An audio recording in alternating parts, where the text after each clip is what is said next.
السلام علیکم ورحمۃ اللہ وبرکاتہ۔ الحمد للہ رب العالمین والصلاۃ والسلام علی نبینا محمد وعلی آلہ وصحبہ اجمعین، اما بعد۔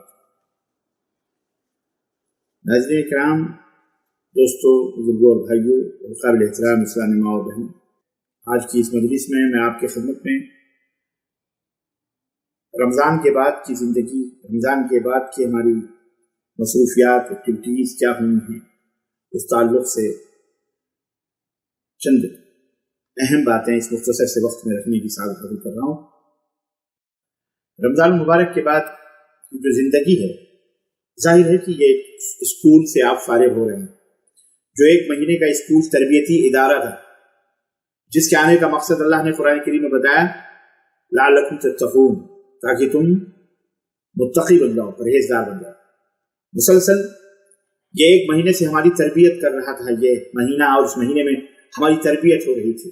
ہمیں یہ بتایا جا رہا تھا کہ اللہ کا عقیدہ تمہارا کیسا ہونا چاہیے۔ سخت گرمی کے موسم میں سرد پانی کا گھونٹ آپ یا گلاس آپ کے ہاتھوں میں ہے اور حلق سوکھ رہی ہے، دل چاہ رہا ہے کہ اس کو پئیں، منہ کے اندر بھی پانی آپ نے ڈال دیا ہے، لیکن حلق کے نیچے اتارنے سے آپ سہم گئے ہیں، ڈر رہے ہیں۔ بھلے کوئی نہیں دیکھ رہا، بند کمرے میں آپ بیٹھے ہیں، لیکن آپ سہمے ہوئے ہیں۔ کیوں؟ اس لیے کہ آپ کا دل، آپ کا ایمان زندہ ہے، اور وہ یہ کہہ رہا ہے کہ اللہ کے بندے، بھلے دنیا کی آنکھوں سے تو چھپا ہوا اس بند کمرے میں بیٹھا ہے، کوئی تجھے نہیں دیکھ رہا، لیکن تیرا رب تجھے دیکھ رہا ہے۔ یہی ہے تقویٰ، اور یہی وہ اسپرٹ ہے، یہی وہ پاور ہے، یہی وہ طاقت ہے، یہی وہ خوبی ہے، یہی وہ حسن ہے، یہی وہ جمال ہے جو اسلام آپ کے دلوں کے اندر، ہمارے دلوں کے اندر پیدا کرنا چاہتا ہے۔ ماہ رمضان گزر جائے گا، ایک مہینے کی ٹریننگ ہے، لیکن زندگی کو اگر ہم نے اسی احساس کے ساتھ گزار لیا، رب کعبہ کی قسم ہے، جنت میں جانا ہمارے لیے انتہائی سہل اور انتہائی آسان ہے۔ اللہ تبارک و تعالی یہی چاہتا ہے کہ تمہارے اندر تقویٰ پیدا ہو۔ یا ایھا الناس اعبدوا ربکم الذی خلقکم والذین من قبلکم لعلکم تتقون۔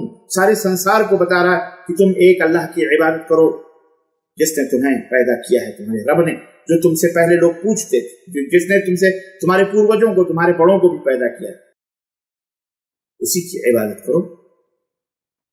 شرک سے توبہ کرو، شرک سے دور ہو جاؤ، ختم کر دو اپنی زندگی سے شرک کو۔ اللہ کے ساتھ کسی کو شریک نہ کرو، نبی ہو، کوئی رسول ہو، کوئی پیر ہو، کوئی شہید ہو، کوئی بڑا ہو، کوئی چھوٹا ہو، کوئی بھی اللہ تبارک و تعالیٰ کا ہمدرد اور ساتھی نہیں بن سکتا۔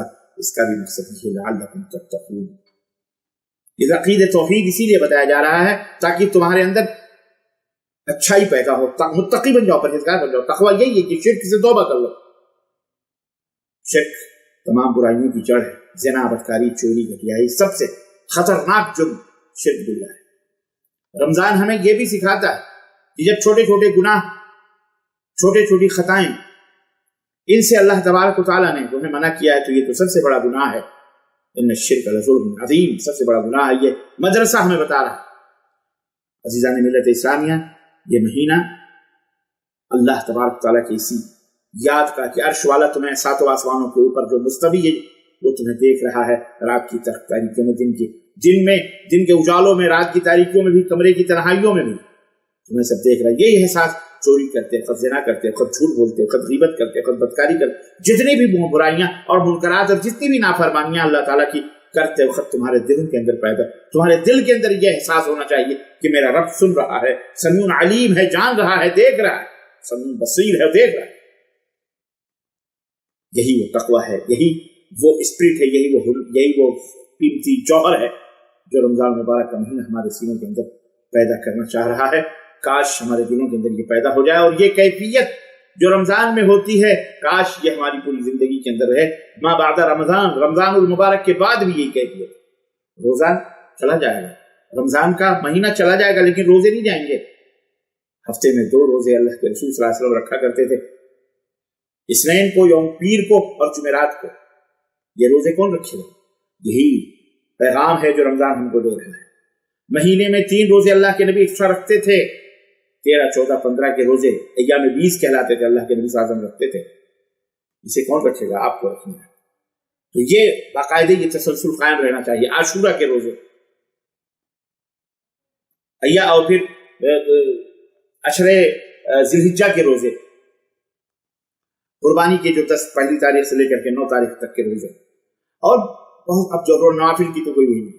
اسی طرح بھوک اور پیاس کی یہ شدت ہمیں احساس دلاتی تھی، اس رمضان مبارک کے مہینے میں یہ احساس دلاتی ہے کہ اے دنیا کے لوگوں، انسانوں، سنو، جو بھوک تمہیں، یہ احساس تمہیں ہو رہا ہے رمضان مبارک میں، یہ کہ تم دوسروں کو بھی دیکھ کر کے تمہارے اندر یہ احساس بدل، جو بھوکے ہیں، جو ننگے ہیں، جن کے پیٹوں کے اندر دانے نہیں، کھانے نہیں، نصیب نہیں ہوتے، یہ احساس تمہیں ہونا چاہیے کہ انہیں بھی کھانے کی ضرورت ہے، انہیں بھی پانی کی ضرورت ہے۔ غم گساری، مواخات، بھائی چارگی، صلہ رحمی، ایک دوسرے سے محبت، اخلاق، یہ تمام سب یہی وہ صفات ہیں، یہی وہ خوبیاں ہیں تقویٰ اور پرہیزگاری، 5 وقتہ نماز، اذان کی آواز سن کر جس طرح آپ اللہ کے حکم پر دوڑ پڑتے تھے، ایسے ہی پوری زندگی آپ کو گزارنا چاہیے۔ رمضان کے بعد بھی آپ کی زندگی ایسی ہونی چاہیے، یہی وہ مقصد ہے اور یہی وہ رمضان کے بعد کی زندگی ہماری ہونی چاہیے۔